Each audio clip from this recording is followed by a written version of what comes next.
What's up, everybody, and a happy new year. I'm Sly the Movie Guy, and here's where I rank all 7 Spider-Man films with Spider-Man Into the Spider-Verse. I did a review on it on the channel, so you can click the link down in the description box down below. And by the end of this video, let me know in the comment section where you rank all your 7 Spider-Man films from your best and worst, because we all are Spider-Man fans. And with all that being said, let's just get started. The Amazing Spider-Man 2. Now, this is one of the Spider-Man movies when I went to the movie theater and then I came out saying, oh, I enjoyed it. But then rewatching it on DVD, it didn't do it for me. I ended up not liking the movie as much as I did when I saw it in the theaters. And one of the things it really sticks out for me in this movie is that the on and off relationship, trying to be a setup movie, and Peter Parker discovering his parents. It was just too much in there that was just kind of like, And then the villains in this movie, it was just too much. We had Electro, Rhino, and Green Goblin. And we've already seen this out of a Spider-Man movie, and it happened again here. With just so much in there. They're trying to put all too much in this Spider-Man movie, and you just didn't need it. And that's what makes this movie not great. One of the things that was a positive in this movie is Emma Stone and Andrew Garfield as Peter Parker and Gwen Stacy. Their chemistry is great on screen, but it just doesn't save this movie, and that's why, to me, this is one of the most disappointing Spider-Man films, or the worst Spider-Man films I've seen in a long time. The Amazing Spider-Man. Now, this is the reboot for after Spider-Man 3. I know a lot of people gonna say, how you have this so low on your list? Let me explain. When I saw this in a movie theater, I was disappointed, but to be honest, I was really looking forward to this movie. But when I went to see it in the movie theater, it didn't hold up for me. I just was mad, didn't like it. But then I watched it over and over. I watched it on DVD like in the past when I bought it. I was like, okay, it's fine. There's some parts that are good in this movie, and there's bad parts. Andrew Garfield, greatest Spider-Man. It just, one of the parts I didn't really care for that they did is redid the origin story again. I didn't really need that in a Spider-Man movie. That's one of the parts that really bothered me, because like they showed Uncle Ben getting shot again. Why do we have to go through that? It should have been just like the Incredible Hulk, just redid something, because that's what the Incredible Hulk did, just didn't go back to the origin story that we already seen. I wish this film just did that. But like I said, like there's some good parts. Gwen Stacy and Peter Parker play Emma Stone and Andrew Garfield. They did a fantastic job. So I say they did great. Marc Webb, that directed the first 2, he did a fine job here with this one. The second one, not so much. But here, I say it's a fine film. Do I recommend this film?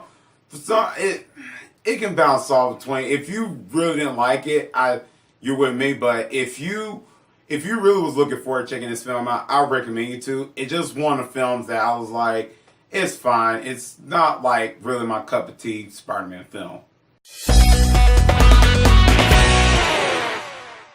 Spider-Man 3. I know I'm going to get heated for this. I know a lot of people say this is the worst Spider-Man film. Is it the worst Spider-Man film? I wouldn't say. I say it's average. It's okay. Is it the best Spider-Man film? No. The one things I will mention the positive and negatives.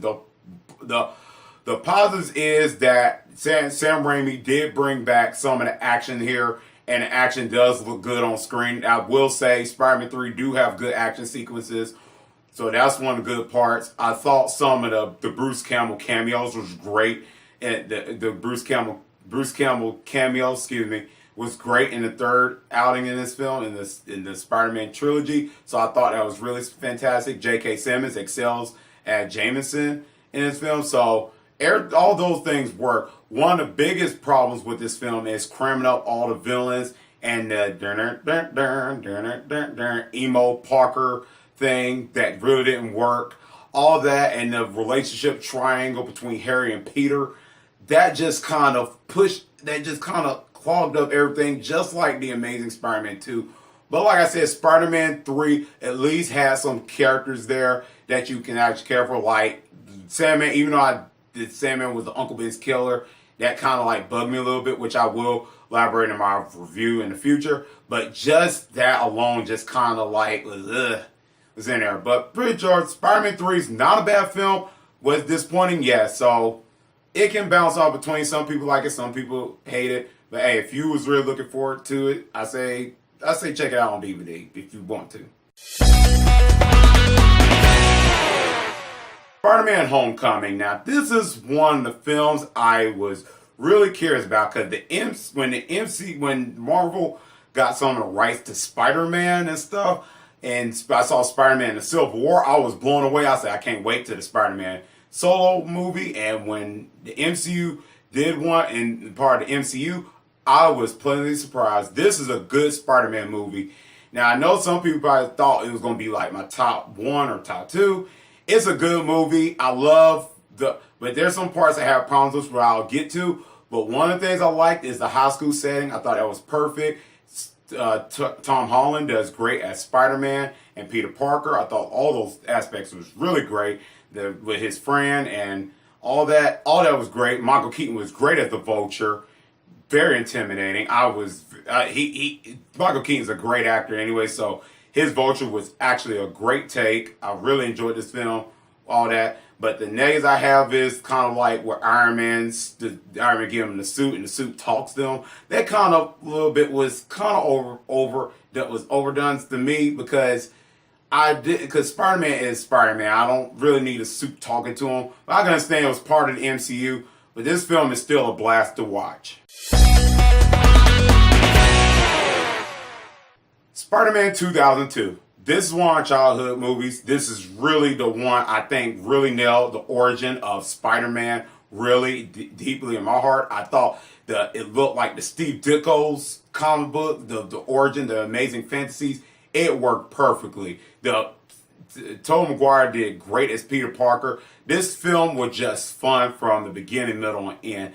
Willem Dafoe, Green Goblin, thumbs up. J.K. Simmons and Jameson, thumbs up. James Franco, I thought was good as Harry Osborn. I thought all this stuff in this movie was just fun. This movie, I remember seeing this like on VHS. It was just blast. I watched it like 3 or 4 times. Great film. I recommend you checking it out. Spider-Man Into the Spider-Verse. This is absolutely a fun Spider-Man movie. This is absolutely fantastic. I love the story, how they put all the Spider people like Spider-Gwen, the original, the OG Spider-Man, and the Spider-Noir. It was a fantastic movie. The storyline is just so great. They cram up all these Spider characters, but still it's about Miles Morales' Spider-Man, and it really paid off. They did a unique style to this movie. It looked like a comic book thing and some of the animation style to it. It looks colorful, it looks fun. It's just a fun Spider-Man movie, and you can't just ask for more. That's what I like about it. If you can make a Spider-Man movie fun, that's what I go for. So when I saw the teaser trailer of this, I was just so in. This movie is a great, great Spider-Man movie. I said so much on other videos about it. You can check those out from the rankings and the review. This movie is just 2 thumbs up. Spider-Man 2. This is absolutely this I think is still to me until the Spider-Man Far From Home comes out this year. This to me is the best Spider-Man movie still this day. I know a lot of people say it's a nostalgia. I watched this movie recently, and it still, to me, holds up. I think like I said, there's probably some parts that's probably dated, but overall, as a story, I think it holds up. You understand the struggles of a regular person that's trying to be a hero and trying to keep a job in school and all that. It really pays off. Spider-Man 2 is absolutely fantastic. Tobey Maguire does a fantastic job as Peter Parker in the sequel. He does a fantastic job. Everybody else does. It's deeper emotions here. Alfred Molina as Doc Ock, so freaking phenomenal. The action scenes were great, from the hospital scene, from the train scene. It is just spectacular. I can go on and on about Spider-Man 2 because it's just a good movie. It just has so much good things in it. It has heart and depth. And this is one of the superhero movies I feel like it's better than the original. And still can be argued that it's still it could be a top 10 comic book film. In my eyes, I think it's top 10 comic book films. And recent comic films that came out, I still don't think it come close to Spider-Man 2. So to me, I love Spider-Man 2. It's still one of my favorite Spider-Man films still this day. Probably still number one. I still have yet to see a Spider-Man film surpass it. In my eyes, it might be different for y'all. For me, I can't. I still don't see it. And that's my ranking of all the Spider-Man films. Thanks guys for watching this video. And like I said in the beginning, put your rankings down in the comment section down below. Let me know what all the 7 Spider-Man films you rank from your best and worst or your worst and best. I'll know because by the end of the day, we all love the web slinger. We all have different opinions on the different films from the Tobey Maguire, Tom Holland, and Andrew Garfield. Let me know. I would love to know where you put your Spider-Man films for like top 3 or top of all 7. Anyway, where you rank them. Anyways, guys, if you like this video, click thumbs up. And if you're new to the channel, click subscribe and the bell button. That's so I can see you next time on Slide the Movie Guy. Peace.